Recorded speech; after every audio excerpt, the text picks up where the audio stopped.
Hey, welcome back everyone for some more Mortal Kombat Armageddon Conquest mode. Last video we kinda got into this training and it says use your quick attacks to rapidly assault your enemies, juggling an opponent. And of course I'm sure you guys can pause and read the rest of this, but kinda went through things quickly. But as you can see here, all you really gotta do in this training is just to hit the button combinations in the upper right and you should be able to go through each one. And the counter up front means you have deathmatch time in order to do that particular counter. Evading your opponent's attacks is just as important as dealing, whatever. Perform a front roll trick, and once again I just speed through these. You know, I might as well not even try to read these. I know some of the button combinations can be a little bit tricky for the game to register, but all you really need to do is just hit it at the right time and you should be able to do it. Like this part right here, it just seemed like no matter what, it just wouldn't get me to the next part.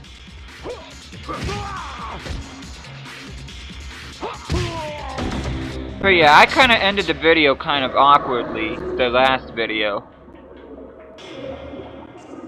Yeah, I'm not even gonna try to read that because you guys can just pause it and figure out what Argus is trying to tell us.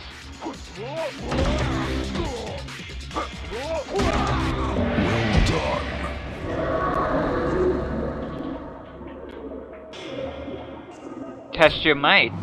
Those of you that played the first Mortal Kombat. And yes, we do have a fight in training, and this time it's Jarek from Mortal Kombat 4, which... Fight. Like Kira and Cobra, I'm not real fond of Jarek at all. I really don't like him very much as a character. But luckily he isn't too terribly hard. Yeah, as a matter of fact, this is the only other game that features Jarek other than Mortal Kombat 4. I still stand by what I said in the last video, where I said that Mortal Kombat Deadly Alliance has probably the most useless players in the Mortal Kombat franchise. At least that's in my opinion, anyway. And like I said in the last video, which I'm probably going to say over and over throughout every video, I do have to apologize for the quality of the fights here. I know I spam pretty much the same one or two moves, but I'm just interested in winning this match. I don't have anything to prove by playing this game. I just feel like playing this game. That's pretty much all there is to it. And because of that, we open the chest. And it happens to be the ground pound. This is the first of 4 super moves that Taven unlocks in this game. And this one can be quite handy. This is pretty much an enemy clearing one, well, as far as enemies near you. You can use a ground pound to demolish your enemies. And he's not kidding either. And of course you have to push the L1 button plus triangle in order to do the ground pound. And there you go, it's pretty much a good taste of what ground pound is all about. And like with usual Mortal Kombat, you have to show your enemies no mercy, as you are not going to be shown any throughout this Conquest mode, and he is not kidding. And I should say that this Conquest mode it's not that it's hard, but it can be kind of tedious at times. Fatality. But I remember the last time I played this, I really didn't think it was all that hard. Fatality. No, I haven't played this in a long time, so that could change. Fatality. Excellent. Don't worry, training isn't very much longer. I know it seems like it takes quite a while, but...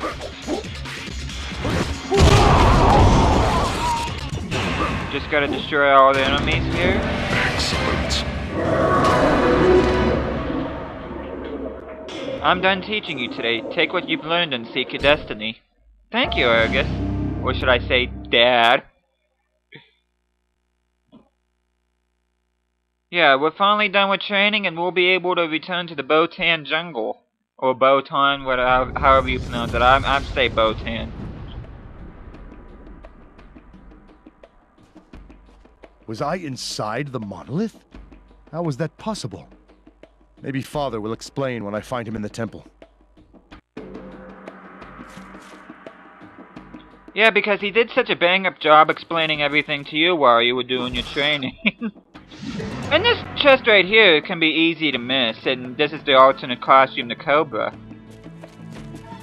Which is good if you like Cobra, but... And of course, completing the training gives you a checkpoint. No, I think this next part after this cave is actually pretty fun. I just gotta find my way out of here.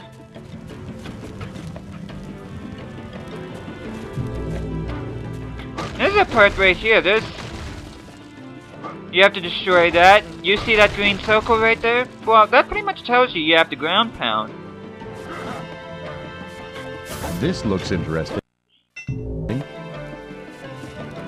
Of course, this was whenever I was trying to figure out how to roll. Because I didn't read the directions before I started this. I just gave up after a while and I just decided to ground pound, and it reveals another chest. And in this chest gives you 1,000 coins. And it's probably a good idea to collect any bit of coins you can in this Conquest mode, because you'll definitely need them to unlock more things that this game has to offer. A well-placed checkpoint here right before you get into things here. And as long as you see the pattern of the trap here, this section should not be that bad at all.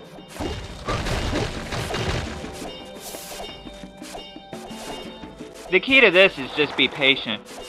And this relic right here, Cage's picture, it can be quite easy to overlook because unless you get close to it, it's not gonna appear. And that was the last one. Again, the 300 coins.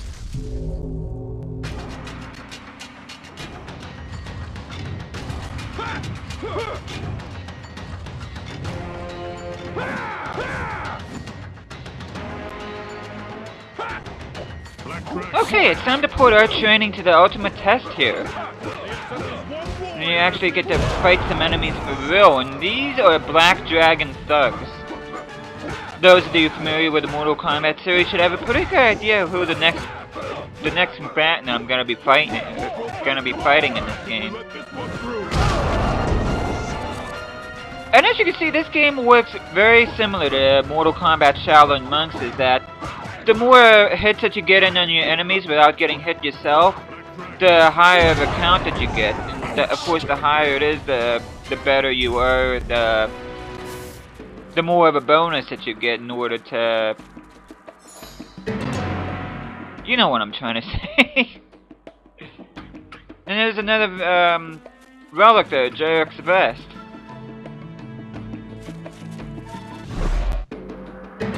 And this is the Tikkun and Worship tune. And that's just music. That has nothing to do with Mortal Kombat. It's just happened to be music that you unlock for that particular stage.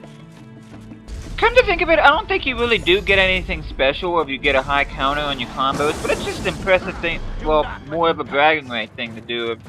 If you find that kind of thing impressive, well, by all means go for it. Now in this part right here, make sure that you get every single bit of items here before you get, defeat all the enemies here, because you will not come back. This is Kabal's alternate costume. And there's another relic right there, which is Kabal's mask. And there's another item here too. Like I just said, make sure you get all of them here, because if you defeat all the enemies, then it goes to a cutscene and you're not going to be able to come back to this part. I'm not a real big fan of using the hammer in this part. I just find it relatively awkward to use. I'd much rather use my fists and my feet when dealing with these enemies, but unfortunately the game doesn't give you much of a choice here. And of course the green energy gives you life, and then the blue energy gives you super You energy. fight well. I don't know who you are, but there is always room in the Black Dragon clan for another ruthless warrior. I have no intention of joining you and your thugs. You will regret your decision. Fight! I actually like Kabal. He was introduced in Mortal Kombat 3. He used to be a good guy, but he turned evil. And he's the head of the Black Dragon clan. Fight! And I like that they kind of went more into his backstory in the new Mortal Kombat games, although I do know that it is an alternate universe, or should I say an alternate timeline. But I always found him to be a really mysterious character, and I always did like him. I think he's very underrated too. Fight! Tell you what, I like him more than I do Kano, and Kano's been around since forever. As you can see, Kabal's not messing around here.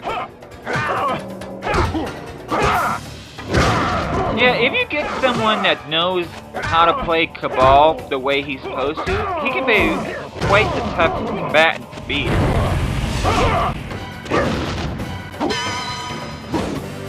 We're almost done here.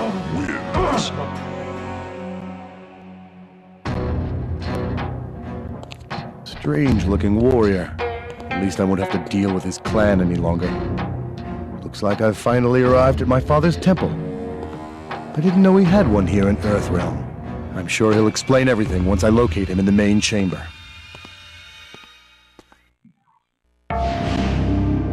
And the next area we get to is Temple of Argus, but I won't start that until the next video. Another well-placed checkpoint, and that's where I'm gonna end things here, so thank you guys so much for watching this. I hope you guys are enjoying this series, and I'll be seeing you guys again next time.